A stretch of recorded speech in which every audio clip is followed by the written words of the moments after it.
বন্ধুরা কেমন আছেন সবাই? আশা করি ভালো আছেন। আমি প্রতিদিনের মতন আজকে আবার একটি পাওয়ারফুল ভিডিও নিয়ে আপনাদের সামনে হাজির হলাম। আজকের এই ভিডিওটি অত্যন্ত একটি পাওয়ারফুল ভিডিও। আমি আজকে আপনাদের সাথে আলোচনা করব একটি গুরুত্বপূর্ণ বিষয়। সেটি হলো শত্রুকে মিত্র করা, শত্রুকে স্তম্ভিত করা এবং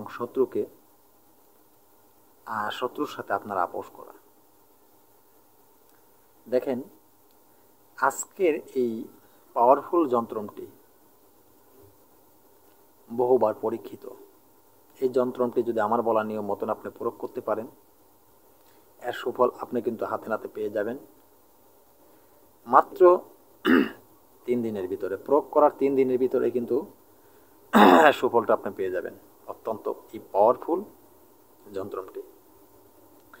তো বন্ধুরা, এই যন্ত্রটি অবশ্যই ভিডিও শেষ আমি দিয়ে দেব, কিন্তু নিয়ম কারণ কণ্ঠস্থ আমি বলে দেব। তাই ভিডিওকে স্কিপ করবেন না। ভিডিও যদি স্কিপ করেন, আমি সঠিক নিয়ম বললাম, আপনার সঠিক নিয়ম শোনেন নাই, ভুল নিয়ম শুনে ভুলভাবে যন্ত্র প্রয়োগ করলে কাজে লাগবে না। তাই সঠিক নিয়ম শুনে আপনারা যন্ত্র প্রয়োগ করলে সেটা কার্যকারী হবে। বন্ধুরা, ইতিপূর্বে যারা আমার চ্যানেল সাবস্ক্রাইব করেছেন তাদেরকে অসংখ্য ধন্যবাদ। যারা এখনও চ্যানেলটি সাবস্ক্রাইব করেন না, প্লিজ লাল জায়গায় ক্লিক করে পাশে থাকা বেল আইকনটি বাজিয়ে নোটিফিকেশন অন করে চ্যানেলটি লাইক দিয়ে দিবেন, যাতে আমার এই পাওয়ারফুল ভিডিও যেগুলো আমি ইউটিউবে দিয়ে থাকি সবার আগে আপনার কাছে পৌঁছে যায়। আর একটা কথা বলে রাখি, আমি সবসময় বলি, আমার চ্যানেলের সাথে যদি আপনারা যুক্ত থাকেন, আমার চ্যানেল থেকে তন্ত্রমন্ত্র যন্ত্র শিক্ষা করে আপনি ভালো একজন কবিরাজ হতে পারবেন। মানে মানব কল্যাণে আপনি কাজ করতে পারবেন, আপনি নিজে উপকৃত হতে পারবেন। সেই ক্ষেত্রে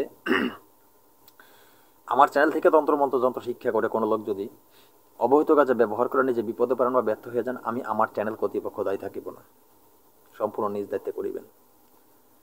আজকে যে বিষয়টা নিয়ে আলোচনা করব, পাওয়ারফুল একটি গুপ্ত বিদ্যা। এই যন্ত্রটি গুপ্ত। তো বন্ধুরা, এই গুপ্ত যন্ত্রটি আমার বলা নিয়ম মতন প্রয়োগ করতে পারলে আপনার হাতে নাতে এর কোনো ভুল নেই।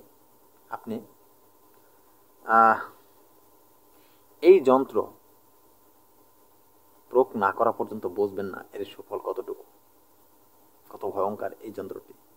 এখন বলতে পারেন, গুরুজি এই যন্ত্রটি কিভাবে আমরা প্রয়োগ করব?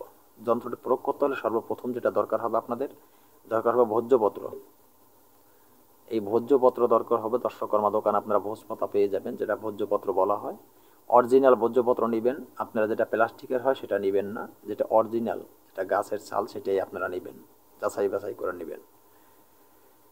তো প্লাস্টিকটা কিন্তু টানলে বলে, আর অরিজিনালটা কিন্তু টান দিলে ছিঁড়ে যায়, ঠিক আছে? সেখানে আপনারা পরীক্ষা করতে পারবেন। আর লাল কালির একটি কলম জোগাড় করবেন। তো এখন কি করবেন? আজকে দেওয়া এই যন্ত্রটি সেই ভোজ্যপত্রের উপরে লাল কালির কলম দিয়ে অঙ্কন করবেন। কোন দিক ফিরে বসবেন বলছি, তার আগে বলে রাখি, আপনি পবিত্র হয়ে, আপনি উজু গোসল করে পবিত্র হয়ে একাগ্রতার সাথে এক ধ্যানে এই যন্ত্রটি আপনি অঙ্কন করবেন। তো যন্ত্রটি যখন অঙ্কন করা আপনার হয়ে যাবে, অবশ্যই এই যন্ত্রটি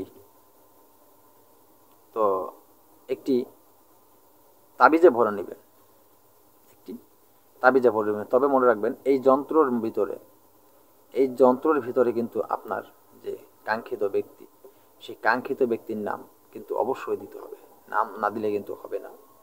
আপনি যার জন্য করছেন তার নাম কিন্তু অবশ্যই দিতে হবে, ঠিক আছে? তো এখন আপনি কোনখানে নাম লিখবেন? যেখানে দেখবেন আপনি সিধং লেখা আছে, সেখানে কিন্তু আপনি সেই কাঙ্ক্ষিত ব্যক্তির নাম লিখবেন। সিধং লেখা জায়গাটায় কাঙ্ক্ষিত ব্যক্তির নাম লিখবেন। এবং এই যন্ত্রটি যখন আপনার অঙ্কন করা হয়ে যাবে, আপনি একটি তাবিজে ভরবেন। তাবিজে ভরলে একটি রূপার তাবিজে ভরবেন। রূপার তাবিজে ভরে কাঁচা মোম দ্বারা মুখ বন্ধ করবেন। কাঁচা মোম দ্বারা মুখ বন্ধ করতে না পারলে আপনি শুকনো মাটি বা ডান হাতে নিয়ে বা বাম হাতে নিয়ে তার হাতে সর্ষের তেল মাখলে শক্ত হবে, সেটা দিয়ে মুখ বন্ধ করে নেবেন। মুখ বন্ধ যখন হয়ে যাবে, তারপরে কি করবেন আপনারা?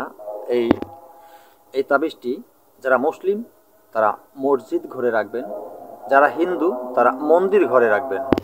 মসজিদের যে কোনো এক জায়গায় আপনি লুকিয়ে রাখবেন, মসজিদের ভিতরে, আর না হয় তো আপনি মন্দিরের যে কোনো এক জায়গা লুকিয়ে রাখবেন মন্দির ঘরের ভিতরে। পরের দিন আপনি যখন রেখে আসবেন মন্দির ঘরের বা মসজিদ ঘরে, তখন আপনি মনে মনে একটি সংকল্প করবেন।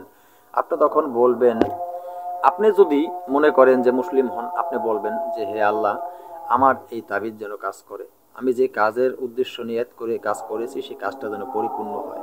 আর যদি আপনি সনাতন ধর্ম অবলম্বী হন, আপনি আপনার মতন করে সংকল্প করে নেবেন। আপনিও বলবেন যে হে সৃষ্টিকর্তা, বা হে ভগবান, বা হে ঈশ্বর, বা হে আল্লাহ, বা যেভাবে আপনার ভাষা, আমি যে নিয়াইতে এই তাবিজটি অঙ্কন করেছি, এই কাজটি করেছি, আমার সেই নিয়াদ উদ্দেশ্য যেন পরিপূর্ণ হয়। আমি যার নামের উপরে কাজটি করলাম সেই কর্মটা যেন আমার পরিপূর্ণ হয়ে যায়। তো এই উদ্দেশ্য করে আপনি রেখে আসবেন। পরের দিন আপনি ভোরবেলা চলে যাবেন। ভোরবেলা গিয়ে ওই যে মাদুরিটি, সে মাদুরি সেখান থেকে নিয়ে আসবেন।